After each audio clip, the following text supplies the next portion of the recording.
کل ہم لوگوں نے پڑھا تھا اور دو روز سے اس کو پڑھ رہے ہیں. آج میں انشاءاللہ اس کو کمپلیٹ کروں گا، مکمل کروں گا. حرف جار یعنی ہم لوگ حروف کو پڑھ رہے ہیں.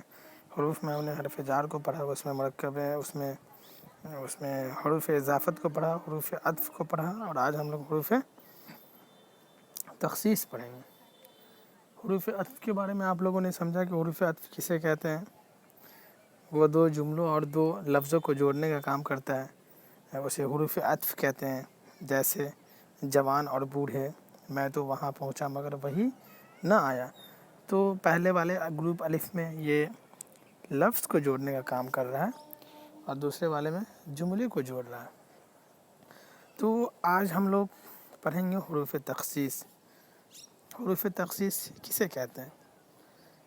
درج ذیل جملوں کو پڑھیے اور دھیان دیجیے کہ انہیں پڑھتے یا بولتے ہوئے ہم کن لفظوں پر زور دیتے ہیں. پہلا جو جملہ ہے، سینٹنس ہے، مثال کے طور پہ وہ ہے: اس نے اسکول کا منہ بھی نہیں دیکھا تھا. اس نے اسکول کا منہ بھی نہیں دیکھا تھا.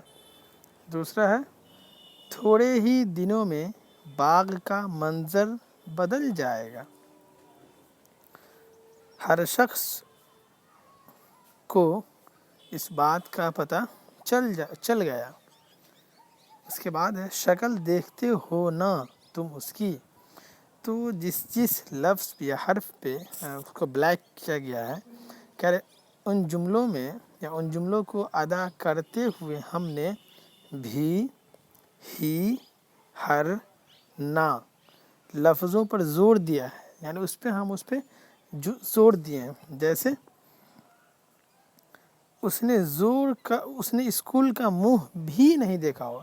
ہم اس جملے میں بھی پہ کیا کر رہے ہیں؟ تھوڑا سا اس پہ دباؤ ڈال رہے ہیں، زور ڈال رہے ہیں. اسی طرح تھوڑے ہی دنوں میں باغ کا منظر بدل جائے گا. تو اس میں بھی حرف ہی پہ ہم لوگ کیا کر رہے ہیں؟ زور دے رہے ہیں. تو کہتے ہیں کہ وہ حروف جو جملے میں کسی پہلو پر زور ڈالنے یا تاکید کے لیے استعمال ہوتے ہیں انہیں حروف تخصیص کہتے ہیں. یعنی جملے میں اگر کسی پہلو پہ وہ زور ڈالتا ہو، اس حروف کو ہم لوگ کیا بولیں گے؟ حروف تخصیص. اس کے بعد حروف فجائیہ.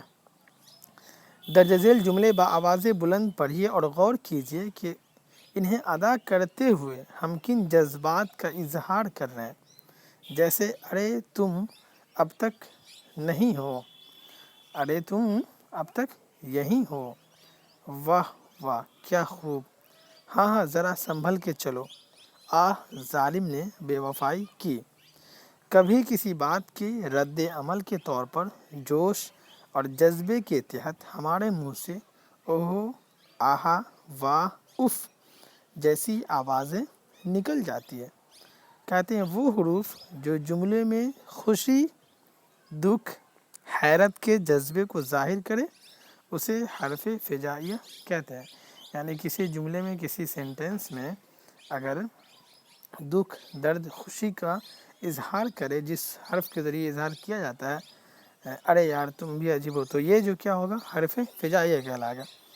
جیسے سبحان اللہ، ماشاء اللہ، لا حول ولا قوت، ارے واہ، اف وغیرہ. واضح رہے کہ جذبات کا اظہار کرنے والے فجائیہ حروف کے بعد فجائیہ نشان جو آپ دیکھ رہے ہیں، دکھ رہا ہے، لگایا جاتا ہے. فجائیہ حروف کے بعد اس کا ایک سمبول ہوتا ہے جو کہ لگانا ضروری ہوتا ہے. تو اس طرح سے آپ نے بچوں حروف کو سمجھا، حروف کی قسموں کو سمجھا. کہ پہلے آپ نے دیکھا تھا، شروع سے آپ دیکھو ایک مرتبہ حروف کو ہم لوگوں نے جانا. پھر حروف کے بعد ہم لوگوں نے حرف جار پہ بات کی. حرف جار کے بعد ہم لوگوں نے کیا سمجھا؟ حرف اضافت. پھر حروف عطف. حروف عطف کے بعد کیا دیکھا ہم لوگوں نے؟ حروف عطف کو ہم لوگوں نے کل پڑھا تھا. اور اس کے بعد حروف تخصیص، پھر لاسٹ میں حروف فجائیہ. تو اس طرح سے آپ کا یہ جو چیپٹر تھا حروف کا، وہ آج یہیں پہ مکمل ہوتا ہے.